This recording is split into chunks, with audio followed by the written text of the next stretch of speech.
This is Basket Case Clubs, CPR Group's podcast where we turn basket case clubs into showcase clubs.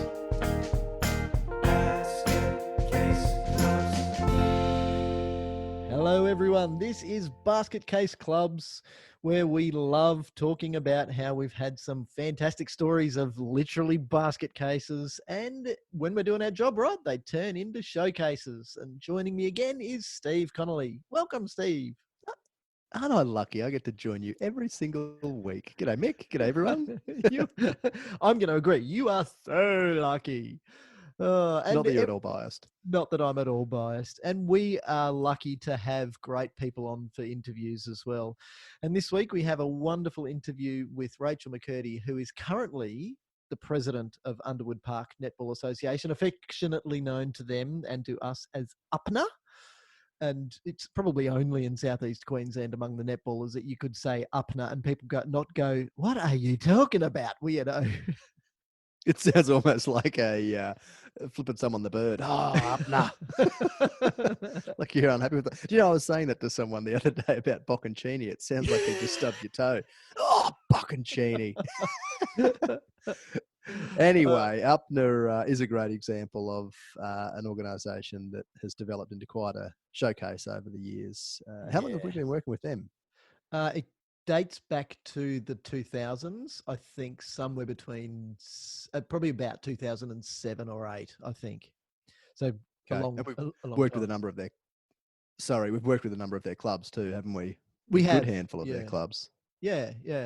And it's fascinating. So as we talk about, there's a whole heap of brand new facilities just about to be opened. And so there's this era of excitement around Underwood Park at the moment because there's so much going on. Now, for those of you not in the local area, it is important to know that Underwood Park is about smack bang in the middle of the state government minister for sport and recreation's electorate.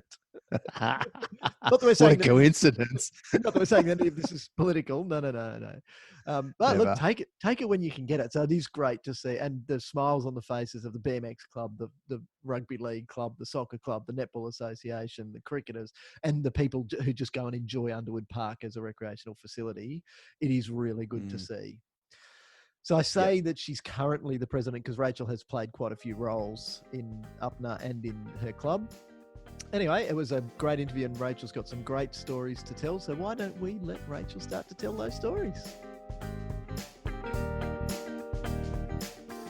Joining me now is Rachael McCurdy, who is the president of Underwood Park Netball Association. Rachael, welcome. Hi, thanks for having me. You're very welcome. So you're president now, but you haven't always been president. No, I haven't. I've been with Underwood Park since 2003 when I first joined a local club. I'd only just moved to the area. So that next year is when you sort of get called into the various committees and what have you. And yeah, I've certainly been on the Underwood Park committee as it was in that structure.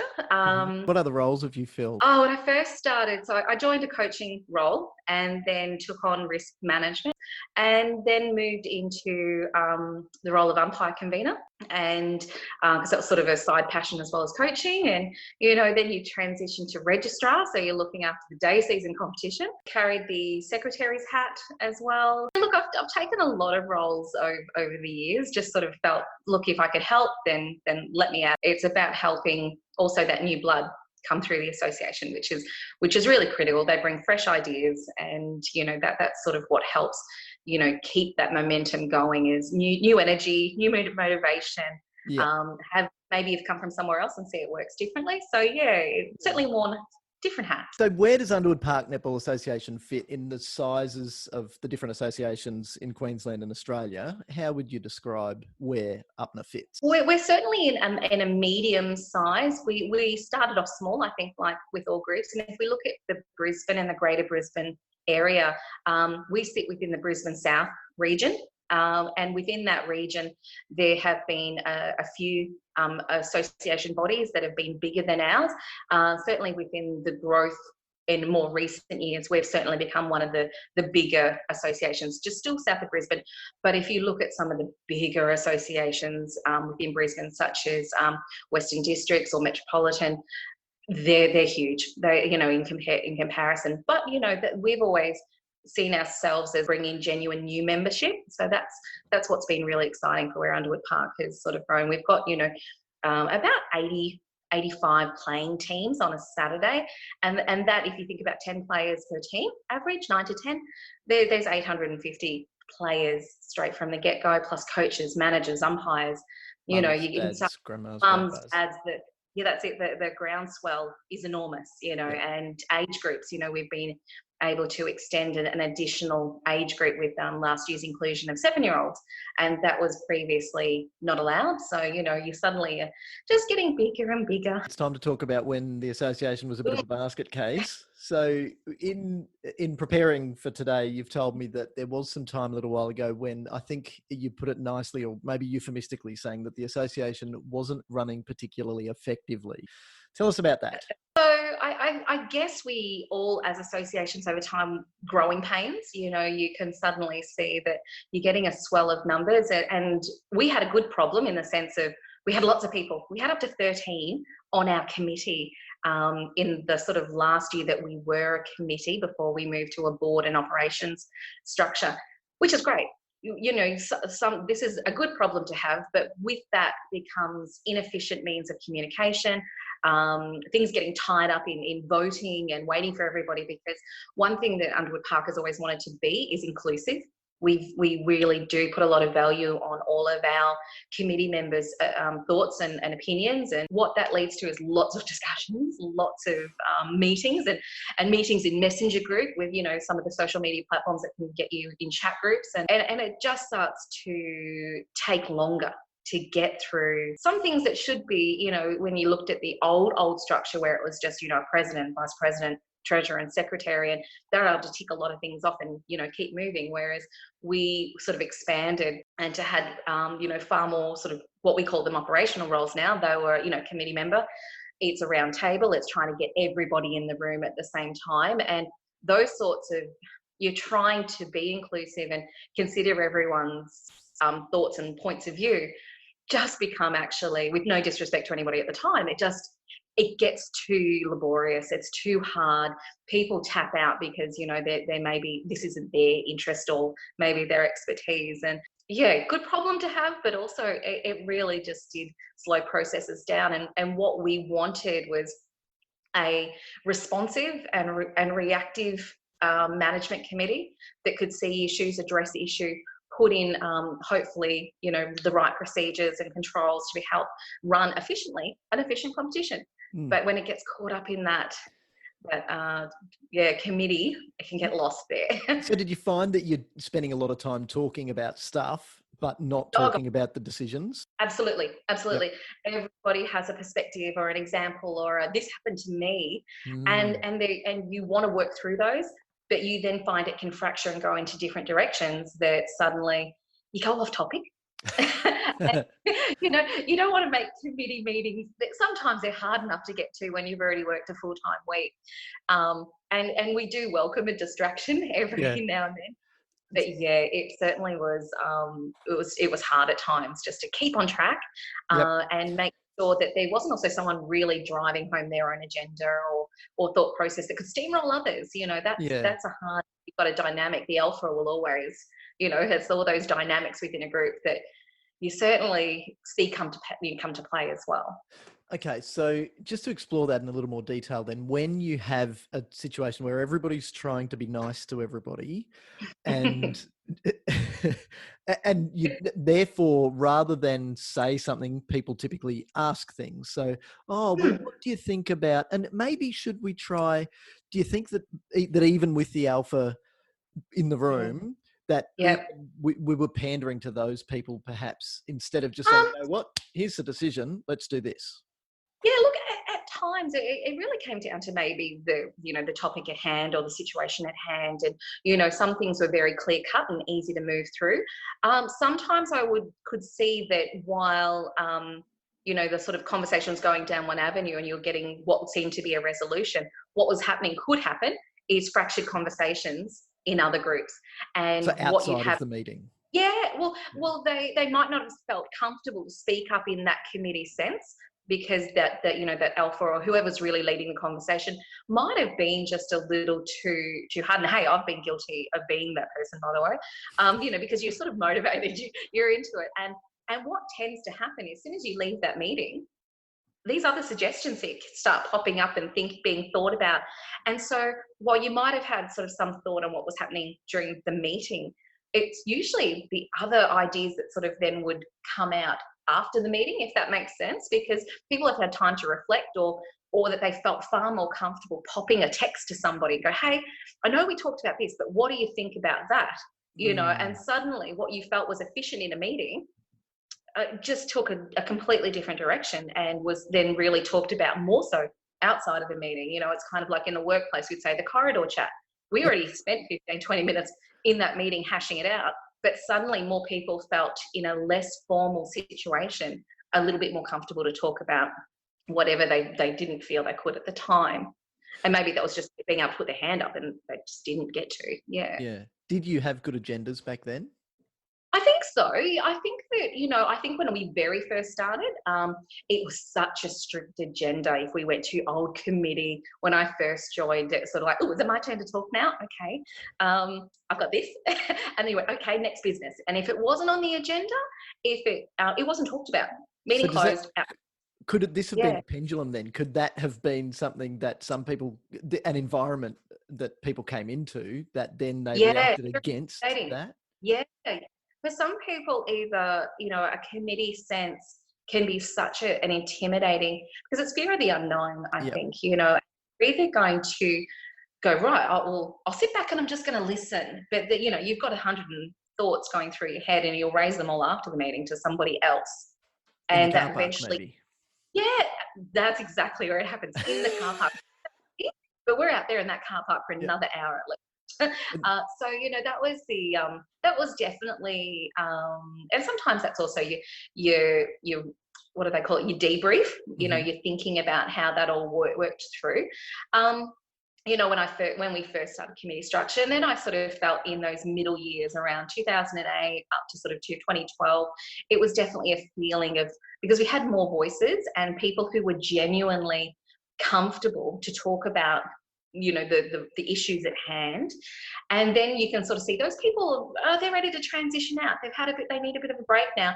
And you just go, you want to have a go at this? Come on in, into this. So have a go. But they're more inclined to sit back and listen for their first year, and they sort of take on that more general committee member, or, the what they deem might be a risk manager. So that's not too much to have to deal with, whereas there's a lot of things to do in each one. Roles, they all are so important. We've seen different dynamics. No 2 years on a committee, I think any club or association would ever say feel the same, unless you've just got no change in people.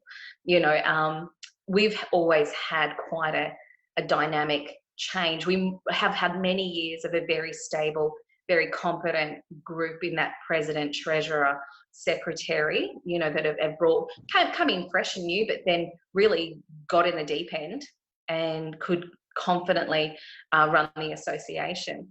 And then we've hopefully over the years had a good transition. We haven't seen a lot of people in, people out, chops and changes that can really create just a bit of a state of flux within our association. We've had very good leaders, I think, that have had a vision and have seen that the development of the association to be really a positive one every year. I'm going to take you back now, and you might not remember this, but I talk about this a lot. I remember the first time we met, I think it was at Springwood Community Centre for a workshop that I was running on meetings. And you and Pauline had turned up and kind of hijacked me right at the very beginning. And I could see the look on Pauline's face. She was just terrified. So Pauline was president at the time. And Rachael and Pauline have turned up to this workshop and just almost physically grabbed me by the collar and said, Michael, you've got to help us. You've got to help us. Our meetings keep getting high. Now, this was a meeting about meetings. So I'm surprised when I get a group of people to a meeting to learn how to run meetings. But you had turned up so excited because your meetings were being hijacked. can you help us? Can you help us?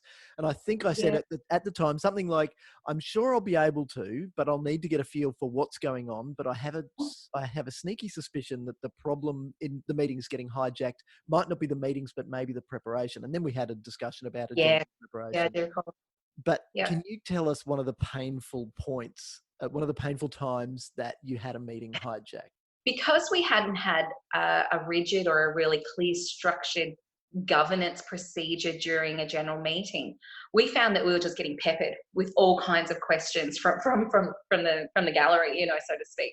And we couldn't progress through those meetings without, you know, somebody saying something and then literally, oh, that reminds me of this time. What do you think about that? And we just couldn't get through the agenda. And we also didn't want to be seen to be not letting people have, you know, our members, they look, that's the reason we exist, not having their say as well. But suddenly we realized that there was just multiple agenda pushing, you know, and with that, I won't go into naming names, but what it was clubs that maybe had bigger member base wanted sort of more control of how the competition would run.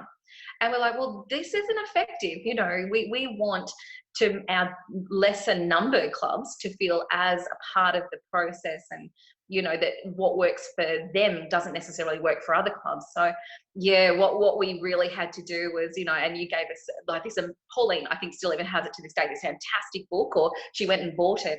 And we suddenly dog tagged a few pages that just went, right, you've got 20 seconds to put your motion on the floor. And that was what we hadn't really had for a number of years, that suddenly a motion could come from the floor, and how to progress through that person that passes the motion, person who seconds it, oh, someone doesn't agree with that, so let's go back and discuss the first motion. Those sorts of procedures, when you've got an evolving new committee that don't have experience in committees, that is really daunting, because you're sort of looking at the watch. Oh, are they allowed to talk for this long? Have they really got to the point? What is the motion? That it shall start with a that. You know, it's all a little bit overwhelming. And unfortunately, you know, in the times that were hardest for us was that we were at the mercy of people who were more experienced than us. And that hijacking and steamrolling was really getting over the top of us. And until we suddenly had a little bit more education in our boat of exactly how to manage that was until we just couldn't get it under control. So that meeting, yes, I do recall that meeting quite fondly.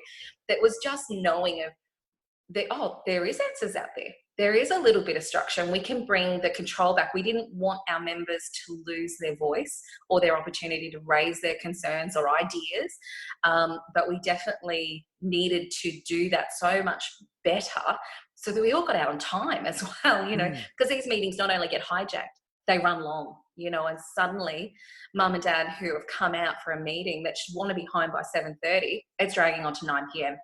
and we're all losing our will to live, you know. So so that's one of the really hard things with learning how to govern a general meeting when you've got lots of passionate people there that just want to put their own thoughts and ideas too. So you're getting a bit of structure, can't hurt. And there's a kind of a crossover when what you were talking about was clubs having, in a general meeting, trying to have a say about things like the structure of a competition that works in their favour. I'm presuming to help them. If you're talking about the way the points systems work, then obviously if it works in my favour, then we're going to win more trophies. Now, you know, I'm a sportsman and I'd like to be competitive and, you know, take it on the field, the track, or the pool or whatever, and not in the committee room. So that merging of the governance responsibilities of a committee and then the operational responsibilities of the umpires and coaches, and then having it all and smushed together means that it's just going to go and explode. Pretty much. And there was always this crazy, and I still sometimes you hear the little comments that because the committee, you want roles filled, and what would send to brim over if you had, we always had this structure within the association of no more than 2 members per club could be a part of the committee. And we'd have years where we had 5 or 6 members from a particular club form the committee. Do you know what? Because no one else nominated, no one else was coming to AGMs. And are you going to turn away a volunteer who actually, you know, with all hand on heart, good intention, wants to come on board with a committee to help for the betterment of the association. You know, the constitution as it was written, you know, and we were at that time still governed by a constitution from 1981 or something, you know, it was before the modern rules, you know, and that was our big thing that we did in 2010 was update to the modern rules. But before that, you know, we had this clause that stated, so suddenly there was this perception because there was more numbers of a particular club on the committee, oh, then that club must be getting everything they want, you know. And the thing that always that astounded me was going, do you not realise that those 5 people who are on the Underwood Park committee, yes, they're also on the club committee that they come from, which depletes the club's volunteer base because all their time is really absorbed into the association. So it was actually to their detriment because they're exhausted with the association things, let alone go back to club and keep that same motivation. And oh, by the way, they're also coaches. They're also umpires. They're wearing so many hats that where there was a perception that more club representation seemed to be in the betterment, I still am yet to find a single instance where that team got more points or they might have got better consideration if there was an objection over a situation, which is very rare. I think we've ever had something, you know, that kind of, you know, challenge and have to raise a committee to go through all that. But, you know, we've certainly, seen the ins and outs of different structures. If anything, it's probably the bad side that they cop more of. So if they're not getting the benefit of more points or better hearing in a tribunal, they're just copying it from the other club saying, well, you're all there and you're doing everything. But hang on a minute, all we're doing is our best and it's taking us away from everything else. You know, and the funny thing was, you know, we had this when we had nominees at AGMs and suddenly, you know, oh, here's number 3 from this club. Is everybody happy with that? And you scan the room. Not a single no, you know, but it was, look, it's one of those, it's a perception that could never really be proven. And look, that's always the hard thing with those sorts of situations. But having been on the inside certainly was to their club betterment by having more, you know, committee members of their own on our committee that did, but anyway, that's the way. Perceptions really do become reality for people, don't they?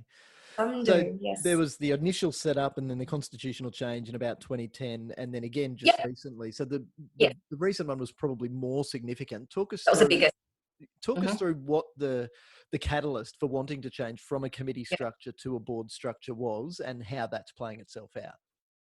So it sort of came, so we in 2010 when we had our first big structure change, that was probably the first shift I felt in perceptions at Underwood Park. We had, essentially we asked for one club member and it didn't have to be a committee person. We just wanted a club person who could help us go through the model rules and the bylaws, you know, and that was the first shift. And we created a subcommittee. You know, we had great representation and we actually found new people that were interested, but not necessarily in all the committee hard stuff. They didn't want ongoing commitment. So, you know, that let us really clean up. And because that fear of don't change too much too soon, you know, we've got to stick to our ways. That really helped that transition and that change. And suddenly the constitution and bylaws were readily available to everybody. They were always there. You could get them if you wanted them. So there's no hiding in that sense. But suddenly there was a more awareness because, you know what, now you've got a person from every club who's been a part of the change process. So that sort of really lightened the association and we saw a little bit of more modernisation. We, you know, fixed up some rules. Suddenly we saw something wasn't working and we could change it, you know, on day competition. And that really just lifted. Now in 2018, it came kind of a bit of from nowhere. You know, it was our president that year, Samantha, just sort of brought it up in committee going, you know, I think that there's an opportunity here and you know, where we're getting so bogged down and clogged up with just our committee who are, you know, tireless volunteers and long-standing volunteers who you know, this is this group of 13. How can we do this better? Can we get through some of the processes a little bit better? So suddenly this suggestion as another association in our region was moving in this way. They were moving from a committee to a board structure. What would that look like for us? So we talked about that as a committee. We sort of raised the positives, the negatives. What was the outcome was really what the thought process was, and will it help us be more efficient and effective? And we brought in a couple of groups, one such as yourselves, and to get some thoughts and perspective of what could be in our interest in that regard. We spoke to other association that was starting to build that structure, and we talked to one who already had it. So, and these were informal conversations, and what we saw immediately is that old adage that says, run it like a business. Well, it became a really daunting moment for us that we went, well, we are a business. We are, yes, non-for-profit, but we are a business. We want to be the best association for providing sport for young adults, and development opportunities for coaches and players, and help with the pathways for players. So the way to get to no longer acting like a business, but being the business, was to give some freedom to operational roles, finding that the board structure could deal with the governance things, because that was something that bogged committee down hard. You've got people who are there to do their job, but they're having to then also go through all the rules and is the constitution looking right? Oh, have we got the right number of votes? All of those little things. And that can be, really tiring. So when we saw that opportunity, it wasn't a light decision, but we suddenly saw that there'd be a level of freedom and autonomy that could really let some operational role holders flourish, where they probably weren't doing so to the full capability that we had, finding the right people in the right roles, as you do in business. And did you see that on both sides then? So if you've got people in operational roles not able to do their job and take it to completion and do a great job, but also seeing people on the committee not able to do their job, so things are falling by the wayside because I'm getting drawn across this line between governance and 100%. operations.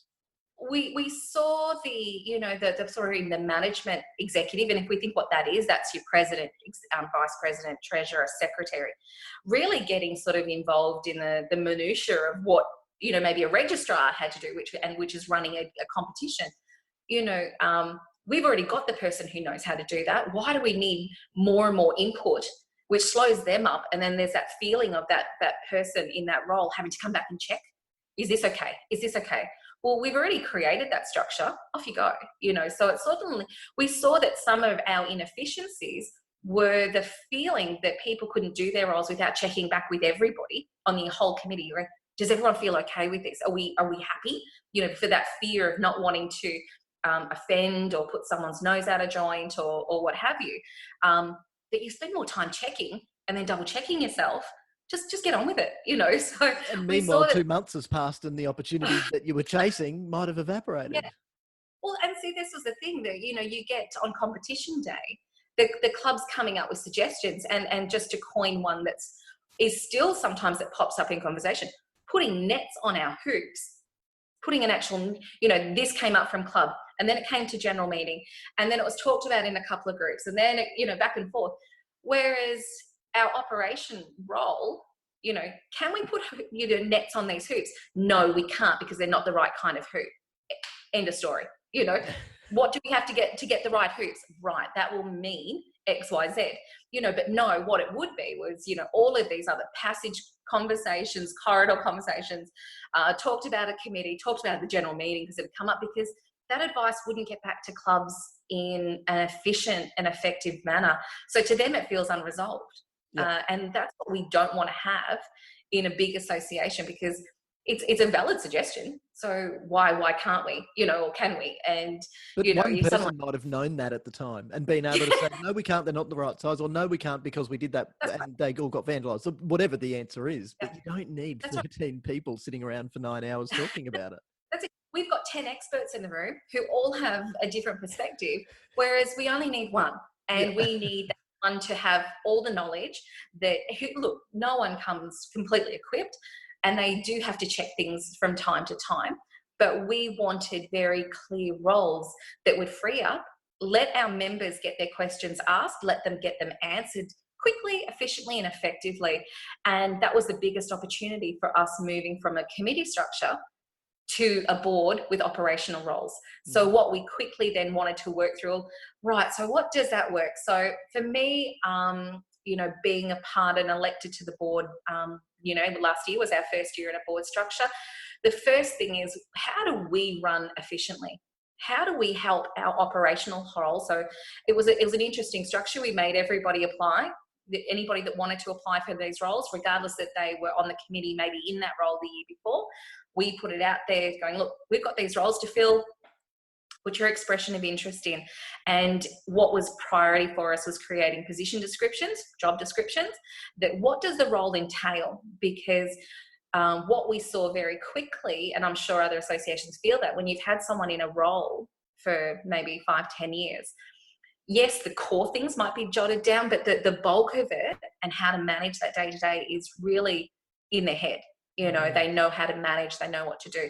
So what we saw was a big weakness for us was when somebody moved on, they took that knowledge with them. And that's the same in any given workplace as well. And so for us, we wanted to, in order for the operational role holder to feel autonomous in their role and confident to be able to manage that, they needed to have a really sound starting board to come from. And that really was in that position description.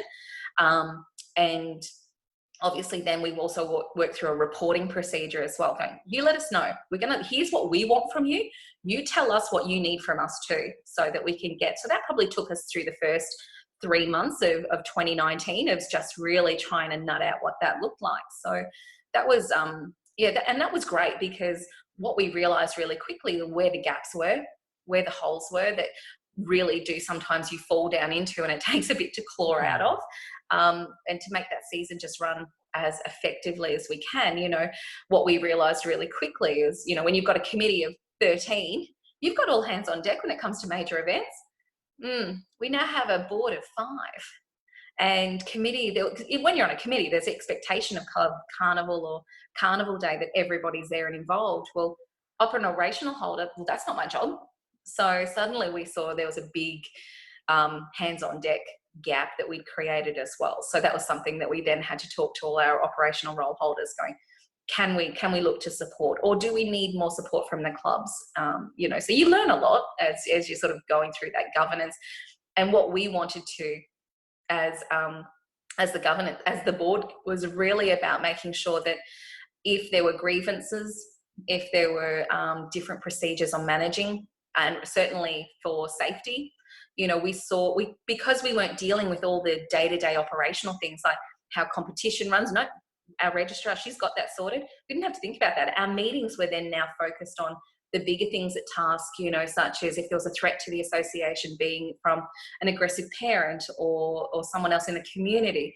We didn't have structure. We realised when we pulled away all the day-to-day stuff, some of the more concerning things were very surface coverage, and we have the time, the energy, and a few more experienced people around the table that could actually dig in and get those sorts of things fixed. Now you're talking about the stuff that is actually at the core of a good business, and you're not being reactive in just dealing with things differently every time. You've now got systems and processes and structure for doing them consistently and doing them consistently well. So Underwood Park at the moment is going through a fairly heavy facelift. Coming very soon will be a quick rundown of what facilities we're going to have down there very soon.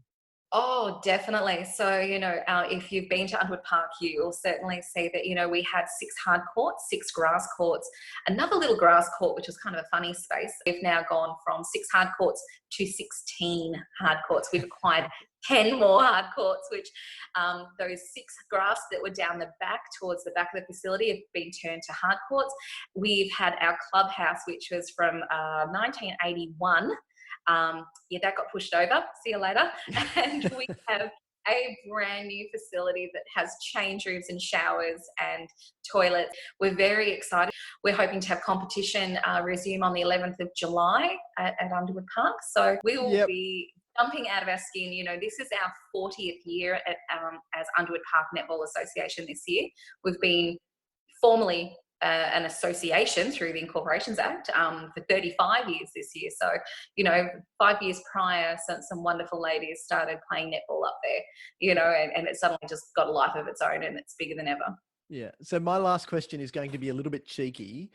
How much of what you're going through now, so obviously there'll be some interest growth, there'll be likely to be some participation growth as well.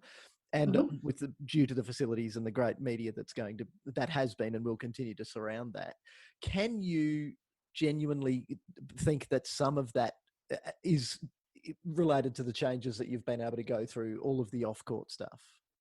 Oh, absolutely. Absolutely. You know, what we have tried, Underwood Park's motto has been since the first constitution I ever read was netball for all. And what we have seen is true, genuine growth in our association, I think purely because, and the one comment, if I just can say, is when they come to our association is, wow, we haven't been a part of the process before like we are. You know, we are really heavily proud that when it comes to grading for all the teams, that we have a representative from each club. You know, when you go to other associations, they just will put your team where they need to go. So, you know, we try and have really tried to sort of encapture some of the values and the likes of our clubs, that they want to be a part of the governance as well. They want to drive how our association grows. So if we can keep that as one of our core focuses always, I think that we're still going to have an inclusive association, which will bring more members. We want to see that netball for all motto remain. You know, it's really important that, look, we don't mind if you want to play half your club at one association and half with us, because different associations run different times, different structures. That's okay. We just want to see you playing netball, you know, and and we want to see coaches develop. We want to see umpires develop. You know, we had one of our umpires reach her A badge, which is such an amazing achievement last year, Claire Johnson. And, you know, for us, that's, you know, little Claire was, I've seen her grow up from the wee netter group to now, you know, she's an adult senior. And, you know, it's through that development and that pathways, it's such a passion for us all at Underwood Park. So, you know, if we can keep that always front and center, is that we want to keep growing and keep improving and be somewhere that you're welcomed. I can only see with now these amazing new facilities that why wouldn't you want to come to Underwood Park? You know, it's, you know, we've always been an open, I'll have a conversation with anyone. I think, you know, Mike, you know, if I know, I'll share. If I don't, I'll certainly help to figure out what we can do. So if we can keep. So the changes have been that we're seeing now are all facility related, they're people related, but at some point everything comes back to making good decisions. And when we first met, that's, I think, what was missing, that we were having great discussions, or we were, you know, tiptoeing around everybody's feelings, and then that meant not making a decision. Well, do we put nets? Don't we put nets? Well, we can't, so just move on. And now that you've got now you've got a structure, now you've got good decision-making frameworks. Now you're building, you've got a board that is able to spend the time doing what a board should do. And that's what has made life really easy. And hopefully that's what our members are feeling, is that we're making good decisions. And look, you can only make the best decision you can with the information you have at the time. But if more information comes to light, don't be afraid to also change your decision too. You know, our feet aren't buried in the ground. We can keep growing and changing thoughts and process if we can see that there's a true betterment out of what we're wanting to achieve. And that's, you know, netball is male, female, little girls, little boys, whatever your passion is, get out there and have a go, you know, and we just want to keep making sure we've got the right platforms and opportunities to keep doing that. Yeah. Rachel, it has been an absolute pleasure speaking with you today, but it has been an even bigger pleasure working with you for a long time and seeing these changes and seeing the growth of UPNA and the clubs and the community capacity building that goes on down at Underwood Park. And a lot of that comes down to you and your comrades on the committee and the board now. So congratulations. Well done. Oh, thank you. Definitely keep it up. You know, and quite rightly the same, Mike, you know, the CPR group for us has been a never-ending touch point for support, and just, you know, those little texts that I might shoot you from time to time. Am I on the right track here? You know, it's always learning, you know, and to have you know, your continued support over this number of years, it is a great relationship that we've certainly forged, and the confidence that, you know, we'll keep growing as not being too far away with. Just give Mike a quick call on this. So yeah, thank you sincerely for everything you've been able to give Underwood Park over your time as well. You're very welcome, and I look forward to continuing to do so for many years to come. Isn't she a trooper, Steve? That's Rachel. She's great. She certainly is. Yeah, she's been doing it for long enough to have developed the right to speak very openly. Well, it's interesting you say that, because after the interview, so off air, so to say, she did let me know that while I felt that she was quite positive during the interview, but I've been there, Steve. You've been there. We know that there were some times where it was really painful. And Rach did share that with me after the interview had finished, that during that time when there were those long meetings and there was a whole heap of inefficiency going on, that there were people who were genuinely hurting and that it came close to breaking them. But the good news is that at the end of it, the people who left because it was time to go, not because exclusively they were burnt out because of that whole blurring of the line between governance and operations. My favourite part of the interview, and I did drop this on Rachel, I hadn't let her know beforehand, was the reminder about when her and Pauline turned up to that Logan City Council workshop. Yes, very good. And I think that was where now you've given it away for those of you who've been listening for several weeks. The story that Mick told. Now you know who it was. Yes, yeah, it's that Rachel. Yeah. So there you go. A lot of history in that interview as well. So that was really good. Thank you very much to Rachel for being such a good sport, and of course to the whole board and all of the operations volunteers and workers at UPNA. And of course, thanks to the Queensland government for the money that they've put in. Steve, it's been a pleasure as always. Likewise, yeah. Good on you for catching up with Rachel. It was certainly insightful and great to hear it from her perspective, and especially a long-term client of ours, to see that they're still discovering new things and really proving that they've become a showcase of a club. Absolutely. Very good. Thanks, Mick. Thanks, everyone. Good night. See ya.